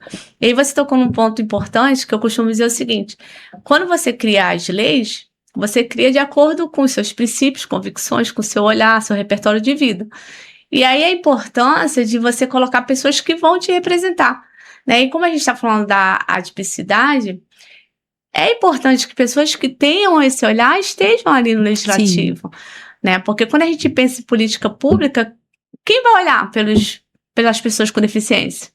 Né? Exatamente. São as pessoas que têm esse olhar, que vivem esse olhar, né? Igual eu dei um exemplo aqui que a gente conseguiu colocar o adicional de pessoa com deficiência para os policiais penais, né? Que até hoje não foi regulamentado, porque depende do executivo, mas a gente deu um passo importante naquela lei. E isso pode ter outras e outras leis, não só para o servidor público, mas para todas as mães atípicas. Né? Eu sou pré-candidata a deputada estadual. Igual o Renato. É o Renato. Mas tem a ver, eu não entendo nada de política, gente, desculpa. Não tem problema, não. Se quiser, conta essa parte, gente. Pode deixar. Eu não entendo nada de política. Mas é a mesma coisa, então? É a mesma coisa. Mas o irmão dele mas não tem nada a ver. É federal. Mas não tem nada a ver um e outro. Não, até por... Ah, sim, dos irmãos que você tá falando? Não tem nada a ver, não. Não sei. Não. Bom, até sei, mas não posso... Não, depois eu vou cortar essa parte, hein, rapaz? Depois a gente fala no off. Isso aqui compromete. Não, tem não. Tem não. Que bom. Tem não. O Dr. Renato, ele é bem engajado também. Ele é bem engajado. Ele tem essas pautas, né? Ele ainda é presidente da Suderj? Não. Porque ele era presidente da Suderj, não era? E eu acho que ele puxava bem essas pautas de... E ele continua puxando, ele tá fazendo, ele tem bastante esporte, projetos. Não é? O dele ele vai trazer bem essa do esporte, de investimento nas crianças. Inclusive, a gente vai querer fazer uma Olimpíada com as crianças. Legal. Acho que tem espaço para todo mundo. Tem, para todo mundo. Até porque eu penso muito na questão das terapias, sabia?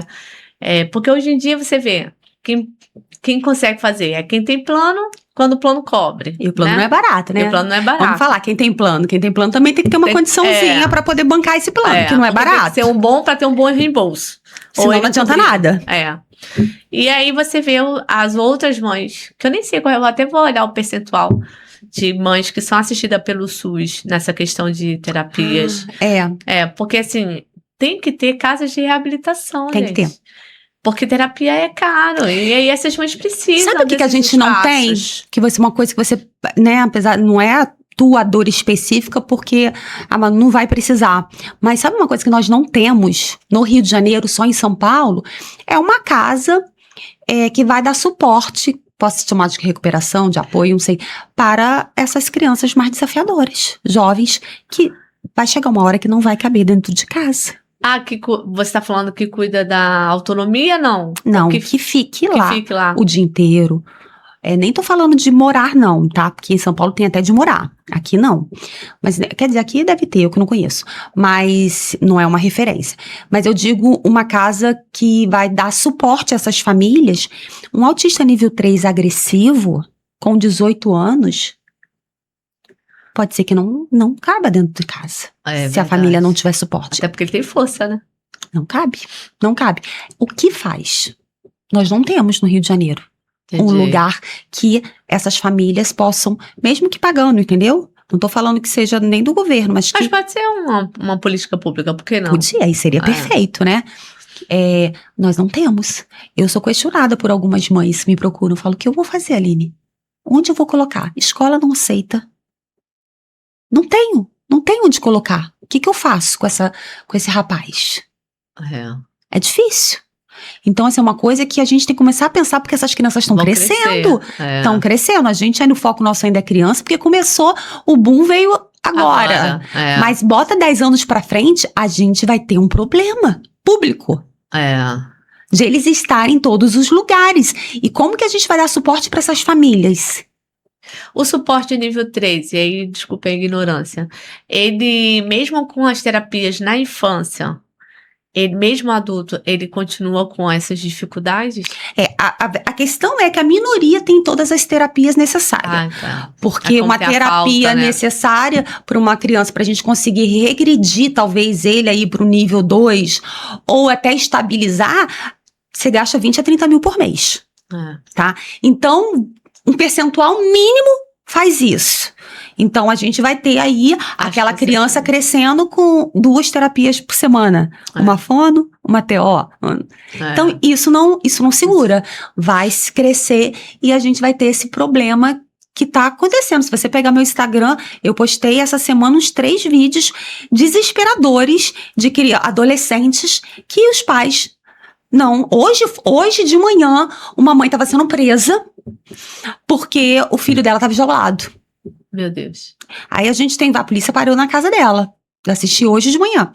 E aí a gente tem vários problemas. Ela vai ser presa porque ela não poderia, né, deixar um filho isolado, tal. Eu não tô aqui para discutir isso. Eu concordo que é desumano. Mas vamos só olhar um pouquinho para essa mãe? Qual é o suporte dela? Ele era um rapaz enorme, que ficava assim na grade, sacudindo. Como que ela vai conseguir sozinha? Então vai lá, vai prender ela para que sirva de exemplo para outras mães? Tá, mas o que a gente faz para as outras mães que estão com eles dentro de casa quebrando tudo? E vai fazer o que com ele agora? Aí é onde eu falo. Vai colocar ele aonde? Não tem nem mais aquele que a gente tinha, que eu não gosto nem de falar o nome, que era uma decadência. A gente não pode nem voltar para aquilo. Mas vai fazer o que com ele? Vai colocar ele aonde? Vai dar para uma família? Quem quer? Adulto já. Exatamente. Então, assim, uma coisa que eu sinto falta, e eu, se eu pudesse, eu ajudaria, mesmo que eu não tenha nada a ver com política, mas seria uma coisa que eu ajudaria a gente buscar reforço, ajuda, era a gente ter um lugar pra gente acolher essas famílias, essas pessoas. Uhum. Eles são seres humanos, mas que infelizmente não conseguem ficar em sociedade. Como é que faz? É desesperador. É desesperador. E aí você olha o comentário dos mais cruéis com as famílias. Imagino. Né? Só que ninguém se coloca no lugar deles. Tem que se colocar no lugar deles. O que fazer? A família acaba. Acaba. Então, assim, é algo que para se pensar, você que tem essa força política, tá lá, e eu creio que em nome de Jesus você vai entrar, porque a gente realmente precisa ter pessoas como você e outros que vão vir para ajudar a ter esse olhar. Porque muitos que estão lá e que vão entrar, eu nem digo que eles não fazem porque não querem. É que eles não têm esse olhar. Sim. Não conheço, vou ajudar aquilo que eu não conheço.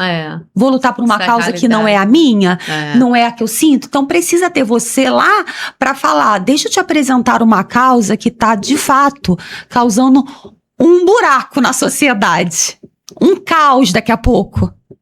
E aí começar a levantar essas pautas que Deus realmente coloque para que a gente possa de fato começar a ter uma visão diferente, né, do que está acontecendo. Amém. Vai dar certo. Vai dar certo, já deu. E vai ficar à disposição para essas causas. Quando a gente começou a pré-campanha, né, a gente atuou com os diretores lá da associação. E aí eu tive um dos diretores que é muito voltado para a área de esporte. Ele falou assim, vamos levantar a pauta do esporte e tal. Né, ele até faz parte de uma confederação de judô e tal. Aí eu falei, Conde, não é minha praia, não é algo que eu amo, não é algo que... eu não quero um slogan de campanha. Eu quero fazer algo que eu dê continuidade, que eu ame fazer, que eu queira realmente continuar trabalhando. Né? Então, não vou levantar nenhuma pauta para, entre aspas, dar visibilidade. Não vou. Eu vou criar pautas que eu queira dar um andamento, uma continuidade nesse projeto. Sim. E quais são as pautas que eu amo, que eu vivo, que eu abraço? Né? Segurança pública. Eu amo segurança pública, respiro segurança pública. A gente já luta ali pelas causas dos policiais penais há mais de 4, 5 anos, de forma formal. Antes disso, a gente já atuava. Sim. E é uma coisa que eu quero e vou dar continuidade. E a parte das pessoas com deficiência. É a minha realidade, é o que eu vivo, eu quero poder ajudar mais. Né? Tanto que surgiu aquele projeto que eu chamei... Você ainda não participou da pintura, né? A gente precisa fazer, gente. E você ia ser a primeira, só que demorou tanto que eu acabei fazendo em outros lugares. Tanta coisa, gente. Aí eu falei assim... Mas vamos fazer. Porque foi uma das coisas que Deus colocou no meu coração. Eu falei assim, Deus... O que eu posso fazer agora para não ser só um slogan de pessoa com deficiência? Eu quero fazer algo mais, uma prática, algo que possa ser de verdade. E aí foi um projeto que Deus colocou no meu coração, vai pintar calçada. Eu falei, mas como assim pintar calçada? Aí, vai pintar calçada porque tem um novo símbolo que as pessoas precisam conhecer. E assim, não é a crítica, até a gente já conversou sobre isso, não é só na nossa igreja, em todo lugar. A pessoa acha que a deficiência é só física. Aí você chega, a pessoa fala assim, mas é deficiente físico? Não, irmão, esse símbolo é genérico, é pra tudo. Mas o irmão acha que só quem tem que estar naquela vaga é o deficiente físico. E aí, Deus me lembrou dessa situação que a gente passa por isso. Não é só na igreja, em todos os locais. Hoje existe um novo símbolo que é para todas as deficiências. Seja física, intelectual, visual. Não é só a da cadeira de roda. E aí, quando você coloca o símbolo naquela vaga que era da cadeira de roda, primeiro que traz a curiosidade. Esses dias a gente pintou lá no Vianense. E aí a gente estava ali no estacionamento e passaram algumas pessoas e foram perguntar, que símbolo é esse que eu não conheço? Aí explicou da nova... É um símbolo novo que já foi aprovado pela ONU. No Brasil existe uma lei estadual que dá um período de 3 anos para que ele seja aplicado. Sobre a nova múltipla deficiência. Aí falou assim, você sabia que eu sou deficiente auditivo? Olha. Unilateral e tal. E aí as pessoas vão vendo o símbolo e elas vão se conscientizando. E uma vai passando para outra. Todos os estabelecimentos que a gente já pintou até agora, nenhum deles conhecia o novo símbolo. Que sabia? legal, Nenhum deles. É mesmo? Ficam surpresa. Tanto que deixa a gente fazer porque, né? Gosta da causa. Vou resolver isso essa Se semana. surpreende. Deixar aqui em rede nacional. Então grava ali pra não ver. Grava aí. A pastora Aline vai pintar um novo símbolo de inclusão na nossa igreja. Vou pedir autorização ao Fábio. Fábio, ela falou que ia pedir desde 2 meses atrás. Pra gente poder fazer lá na igreja também, porque lá é totalmente inclusivo. Com certeza, eu acho que super cabe. E tentar expandir o máximo possível, né? A nossa ideia é tentar expandir por todo o estado do Rio. É muito legal. Para muito trazer bom. essa conscientização, né? Muito legal. Então fala, como é que é o desafio do Luca na escola? Então, como foi desde o primeiro momento até agora, né? Eu acho, assim, o Luca passou por alguns perrengues nas escolas antes de estar onde está, porque principalmente por conta da Tourette, né? Os tiques. Criança não entende tique. E aí ele fazia barulho com a boca, ficava assim e as crianças caíam pra cima. Eu lembro de uma escola que ele não queria ir mais. Mas hoje ele estuda numa escola que, graças a Deus, é uma escola que eles criaram a escola já em cima dessa pauta mesmo, da diversidade, porque o filho do dono, a filha do dono, ela era dislexa, então ele via dificuldade, então é bem importante. Então assim, eu não tenho hoje problemas sérios com o Lucas sobre a escola, nem com a Duda. Mas o que eu mais recebo são mãezinhas com problema com a escola. Outro dia, uma mãezinha me ligou, falando que ela tinha ligado para a escola, perguntaram se tinha vaga, falou a idade da filha, falou tudo isso. Falou que tinha vaga. Quando ela chegou lá, a filha dela cadeirante. E aí, cadeirante, mas eu achei, assim, diferente o que eles falaram. Não foi algo que eu estava acostumada a ouvir. Eles já abriram a escola falando assim, a escola está aberta, você pode mandar ela com o mediador, ela anda pela escola, ela passeia pela escola, no horário do tempo escolar. A gente só não tem como dar suporte a ela dentro da sala de aula. Gente, que absurdo. Tipo, que escola é essa? Difícil demais, né? E isso tá cada vez mais recorrente. A gente precisa levantar alguém, né? Eu tenho ido aos poucos também em algumas escolas. Confesso que aí eu começo a não dar conta, igreja, escola, já fica muito para mim. Mas eu tenho ido, fui numa escola no Taiangá, já estou marcada em outra escola para poder dar um treinamento, uma conscientização para os professores, coordenadores. Porque acontece, os professores, eles não receberam essa cadeira na hora da formação. A grande maioria não. Então, eles não sabem o que é inclusão. Eles tiveram aquela coisinha boba, tal, mas eles não sabem tirar uma criança da crise. Eles não sabem o que é, por exemplo, uma adaptação, o PEI. Eles não sabem. Eles não foram formados para isso. O que acontece? Isso gera nos professores medo quando chega uma criança com essa dificuldade. E aí vem tropeços em cima de tropeço. Então, o que eu acho que agora seria o caminho? Começar a capacitação desses professores em tempo real, né? Ir nas escolas, começar a capacitar esses professores, coordenadores, não com um monte de leis e fórmulas que eles não vão conseguir, porque é difícil. Quando você pega uma pessoa que está em formação e você coloca ali o que ele precisa aprender, uma coisa. Eu pego você agora, com sei lá quantos anos de carreira, e eu falo que você tem que aprender isso daqui e mudar a forma, é difícil. Então, a gente tem que fazer isso de forma devagar e ensinar o básico, mas o básico que precisa ser feito. Né? Entender como uma criança, por exemplo, as crianças mais hiperativas em sala de aula, elas tiram sim a concentração das outras crianças. E eu tenho recebido críticas também de pais típicos.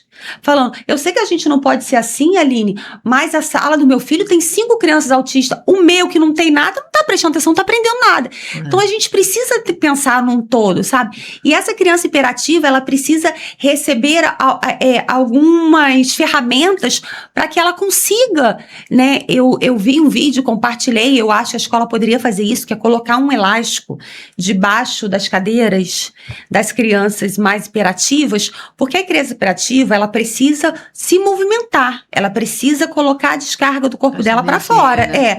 Então, essa cadeira, ela tem um elástico que a criança tá aqui, mas ela fica ali naquele elásticozinho no pé. Um elástico simples, mas isso faz um efeito para que aquela criança não fique levantando toda hora e saindo, sabe? Colocar adaptar o ensino para coisas mais dinâmicas, como vídeo, como figuras, como voltar a usar mais os quadros, sair da tela, porque a tela deixa as crianças. As escolas agora pedem tablet. Então, assim, muito legal, tecnologia. Só que o tablet deixa a criança hiperativa mais hiperativa. Porque ela não gasta energia, ela se concentra só ali, né? Exatamente. Voltar a brincar mais, tirar realmente o celular da hora do recreio, para que as crianças se conversem, brinquem, voltar a ter esse tipo de atividade na escola. A escola pública tem mais, as privadas já têm mais dificuldade de ter realmente brincadeiras como tinha na minha época, na sua. Então, assim, são adaptações que a escola precisa fazer. Ela precisa passar por essa reformulação para que a gente consiga ter as nossas crianças dentro. E olha que eu só falei de TDAH. Né? Que é uma criança mais hiperativa, mas a gente tem a criança com transtorno opositor, que é um grande desafio para a escola, o TEA. Então, assim, eu tenho me preocupado muito, mais com as escolas do que com as igrejas, tá? Porque a igreja, querendo ou não, parece-me que ela tá andando mais rápido. A escola tem um buraco aí. Não sei onde que a Manu estuda, como é que é lá? Então, lá a Manu mudou de escola, né? A outra escola dela era muito boa, tinha um bom diálogo, não tem o que falar. Eles faziam um PEI pra ela, direitinho. Legal. Sempre quando tinha alguma alteração, alguma coisa, eles chamavam. Mas a questão da Manu é cognitiva, né? A Manu tem um atraso intelectual. Sim, quase todo Down, né? Não é muito comportamental. Porque ela socializa bem, ela abraça, beija, fica perto da professora. A parte de concentração um pouquinho, que ela é um pouquinho agitada. Mas a questão dela é o atraso mesmo. Aí fazer uma adaptação com o PEI já resolve. Ela fica mais agitada assim. Um exemplo, nessa outra escola que é nova para ela, aí ela já ficou um pouco mais agitada, porque saiu daquele tempo da outra escola. Sim. Mas está voltando já a ficar mais tempo sentada e se adaptar. E tem uma menina que não é mediadora. Ela é assistente. E isso também é um ponto importante. Por quê? Na outra escola, também tinha uma outra criança atípica, que a mãe tirou e falou que tinha que ter mediador e tal. Eu falei, gente, cada caso é um caso. Por quê? A Manu, olha o que a professora dela fazia. Ela passava atividade para as outras crianças, botava auxiliar para fazer aquelas atividades, e na hora da atividade, ela ficava com a Manu. Porque ela falava que se sentia mais segura passando a atividade para Manu, porque com auxiliar as outras crianças iam bem. Sim. E ela falava assim, não, Helder, eu faço questão, eu fazia a atividade com a Manu. E a Manu fazia a atividade e depois ela voltava a dar atenção para toda a turma. E isso funcionava muito bem, mesmo sem ter uma mediadora. Falei, gente, mesmo não tendo uma mediadora, para a Manu funciona. Então, eu sei que a mediadora é obrigatório por lei, que a escola não pode cobrar por isso, né? Que há mais da mensalidade por isso, que a escola tem que arcar com essa despesa, que é um direito da pessoa típica. Mas pra Manu, tava bom daquele jeito, ela tava desenvolvendo bem. Quantos alunos por turma? Você lembra? Devia ter uns 10 na turma anterior, agora tem 15. Tinha professor e tinha auxiliar. Era uma professora e um auxiliar. E ela andava bem. Nessa nova escola que ela tá, acho que são 15 alunos, tem uma professora e um auxiliar. E aí a gente tá conversando para ver se a Manu vai realmente desenvolver ou se vai precisar da mediadora. Tá. Mas a escola entende bem esse contexto. Se for preciso a mediadora, de colocar a mediadora. E assim foi falo que Deus é perfeito em tudo, que até nisso, né, Deus direciona. Quando eu fui trocar de escola, eu fiquei, ai meu Deus, e agora? Pra onde eu vou colocar a Manu e tal? E vai pra um lado, vai pro outro, vai pro outro. Aí consegui achar a escola. Enfim, aí lá nessa escola onde ela tá, quando a psicopedagoga e a coordenadora me chamaram pra conversar, a gente foi conversa bem, aí veio o assunto de igreja. Quando elas me falaram que era da Rede de Inclusão da IBA, eu quase fui no teto. Sério? Sério? Falei, mentira, vocês são da IBA. Elas, nós somos da Inclusão. Eu falei, mentira, que eu não vi vocês lá.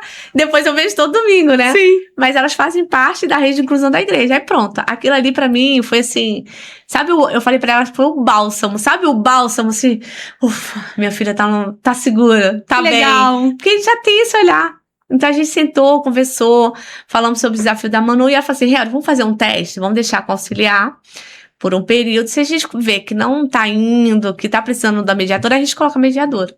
Então, graças a Deus, ela caiu em boas mãos e tem esse olhar de Que inclusão. bom, né? Mas aí sabe que não é isso que acontece. Não, você falou sobre, você chamou atenção até para que as mães que estão assistindo entendam que a mediação não pode ser cobrada, né? É. Mas sabe o que eu já peguei a escola fazendo? Ela aumenta, não é? A mensalidade? O valor da escola é X. Eu vou lá, eu ganho quase 50%. Mas se a Cecília, que tem um nível 3, vai, aí não ganha desconto nenhum. Porque aí, entendeu? Aí ele não dá desconto, porque na verdade o preço não é aquele. Ele já subiu o preço justamente porque para não falar que tá cobrando a mais. Entendi. Então o preço fica cheio para quem precisa de suporte e quem não precisa tem desconto de até 50%. Até mais. É uma cobrança indireta, né? E não pode, né? Agora, a lei... Tem uma questão de que o colégio ele pode ou não aceitar mediador de fora, não é isso? Eu não sei se a lei fala sobre essa questão, mas tem alguns diretores, um exemplo, na escolinha que a Manu tava, ela falava assim, Henry, eu prefiro que a mediadora seja nossa. Por quê que ela falava? Porque você coloca alguém externo, alguém estranho à turma, alguém estranho ao ambiente escolar, até para as outras crianças que estão vendo, a pessoa é típica. Eu sempre, o tempo todo, tô com alguém ali. Sim. Do lado. Sim. Sendo protegida do lado. Você acaba fazendo um destaque na criança desnecessário. Verdade. Quando é um mediador ou um auxiliar que já está ali, aquilo ali é normal para as crianças que estão ali. Então, eu entendi essa visão dela. Faz sentido. Ela falou que é muito mais ambientável. As crianças aceitam muito mais alguém que já está ali com eles. Que já convive, para eles é só mais um auxiliar. Ótimo. E você não faz um destaque naquela criança. Tô destacando aquela criança das outras. Ela tá sempre acompanhada. Vai pro recreio, tá sempre acompanhada. Vai fazer qualquer coisa, tá sempre acompanhada. Não, se ela é da turma, não é de todo mundo. É natural, fica mais naturalizado. Faz sentido. Então eu super entendi esse posicionamento dela e eu falei que se fosse preciso, não me oporia se fosse alguém da escola, entendeu? Se a escola tá dando suporte... eu acredito, eu posso até verificar essa questão legal, mas eu acho que a legislação não fala que tem que ser ou de fora ou de dentro. Fala que tem que ter o mediador. Eu acho que a escola pode, se ela quiser, ela tem o direito de optar por aceitar só o de dentro. Que é o caso da escola dos meus filhos. Não aceita mediação de fora. Entendi. E aí você tem que ficar... Mas os meus não precisam, né? O Luca precisa de releitura, né? A prova tem que ser lida para ele antes. Tem que ter adaptação de... Por exemplo, não pode ter pegadinha nas provas. Ele tem um PEI também? Porque eu ia te perguntar se ele tem a questão cognitiva também. Ele tem um processo... O processamento dele é bem mais devagar. Ele não entende, né, muito... Não entende, não. Ele não entende quando as coisas são abstratas. Tem que ser bem... Então, quando, por exemplo, matemática, principalmente, que faz aquelas pegadinhas, não pode ter. Entendi. Os textos que são muito grandes, eles precisam ser cortados, tem que ser menor e tem que vir com palavras soltas, em destaque, para chamar a atenção dele do que você quer dizer. Entendi. Então tem essa adaptação, a prova dele é toda adaptada e o mais importante de tudo é a releitura para ele, porque como ele não entende o que está escrito, ele tem dificuldade, aí tem alguém que lê falando, você entendeu o que aqui tá pedindo, que é pra você colocar essa xícara nesse pires, aí tem que fazer essa leitura.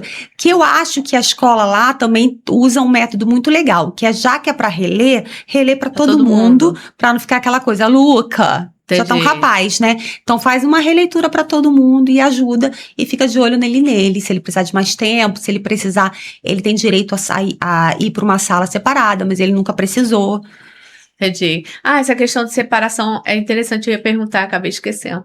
O que que você acha da questão da escola, que é só com pessoas atípicas? Fim do mundo. Regressão total. Eles precisam socializar. Eu falo isso também. Socializar. E é muito fácil fazer isso agora, pegar uma escola e colocar uma escola só de autista, só de síndrome de Down, só... Aí é fácil no sentido assim, eu não preciso socializar cada pai que cuida do seu, não. A gente precisa treinar os nossos filhos a saber lidar com o diferente. Até para as crianças típicas, As típicas, é importante. é importante, porque nunca vai. Aí não, aí Se chega você no, separa, tira aí do chega no meio. mercado de trabalho também vai ser assim? Vai ser separado? É. Não, vai chegar no mercado de trabalho, ele vai dar com um amigo do trabalho que é cego, que é surdo, que é cadeirante, e vai ser, como é que eu vou saber lidar com aquilo? Nunca trabalhou a diferença. É. E a criança, ela não é preconceituosa. Verdade. Tá? O preconceito, Os pais. ele é ensinado, É verdade. seja por fala ou por exemplo. Existe uma dinâmica de um vídeo muito interessante que eu vi uma vez na internet, que eles colocaram duas cabines, as duas cabines iguais, cheia de Lego, cheia de brinquedo e tal, sendo que aí dentro de uma cabine tinha uma criança típica e dentro da outra cabine tinha uma criança atípica deformada, tá?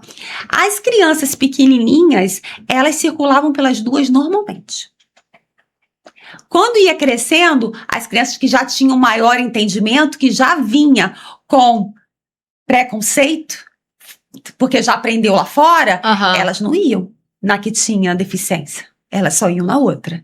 E esse quadro era justamente para mostrar isso. A criança, quando ela tá pura, quando ela não tá ainda, né? Quando ela ainda não conviveu num ambiente que mostra essa diferença para eles, eles lidam bem. Ela ia lá, brincava com aquela criança que tinha deficiência, brincava com a outra, não se espantava com nada.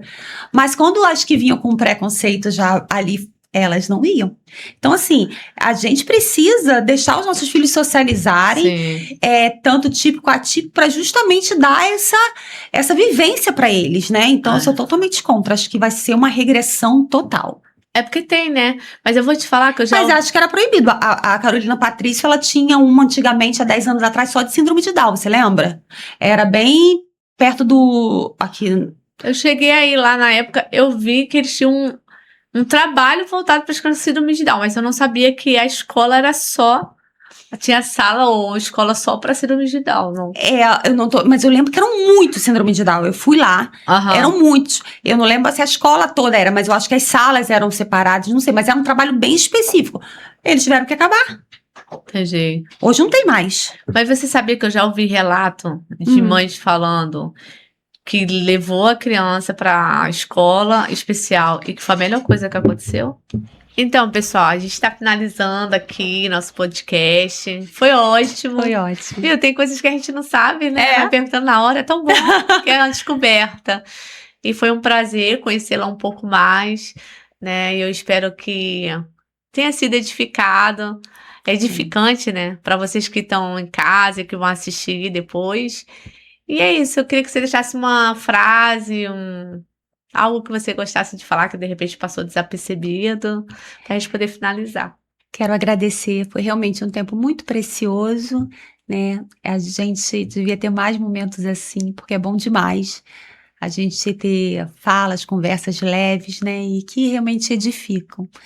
E eu deixo um recado para as mãezinhas, eu deixo um alerta, se cuidem. Você é mais do que o laudo do seu filho, você é mais do que a mãe atípica e tem mais do que feridas aí.